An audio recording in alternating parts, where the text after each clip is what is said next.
عليكم ورحمة الله وبركاته.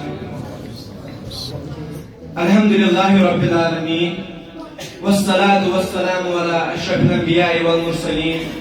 أما بعد فقد قال الله تعالى: اليوم أكملت لكم دينكم وأتممت عليكم نعمتي ورضيت لكم الإسلام دين. سورة مائدہ آیت نمبر 3.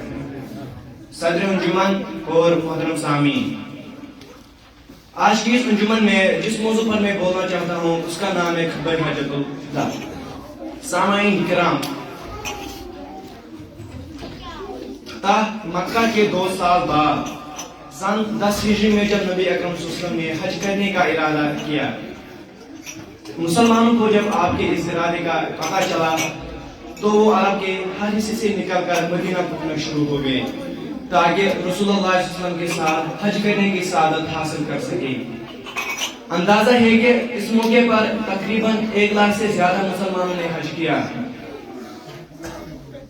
حج کے موقع پر نبی اکرم صلی اللہ علیہ وسلم نے ایک تقریر کی جو خطبہ حجت الوداع کے نام سے مشہور ہے. یہ خطبہ انسانی حقوق کی تاریخ میں بڑی اہمیت رکھتا ہے.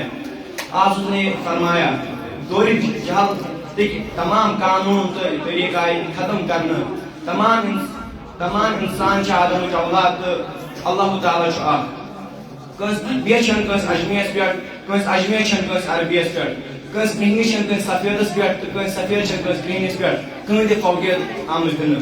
اگر کس فوقیت حاصل سہ اللہ تعالیٰ کے فوقی وجہ سے. تو تمام مسلمان بھائی بھائی، اس خطبے میں رسول پاک صلی اللہ علیہ وسلم نے بدلہ لینے کے طریقے، جس کا زمانہ جہالت میں رواج تھا، جس کی وجہ کئی پشتیوں کی دشمنی تھی، اس کو ختم کیا اور سودی کاروبار سے سخت منع کیا اور عورتوں اور غلاموں کے ساتھ اچھا سلوک کرنے کی تاکید کی.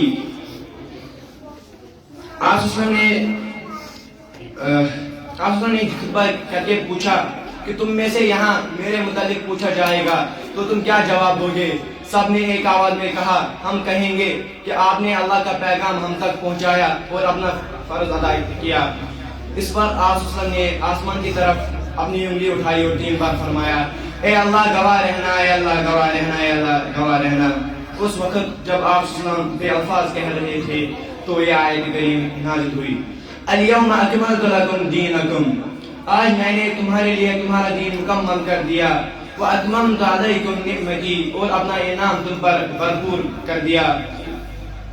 رَضِيتُ لَكُمُ الْإِسْلَامَ دِينَ، اور تمہارے اسلام کے دین ہونے پر سمجھ ہو گیا.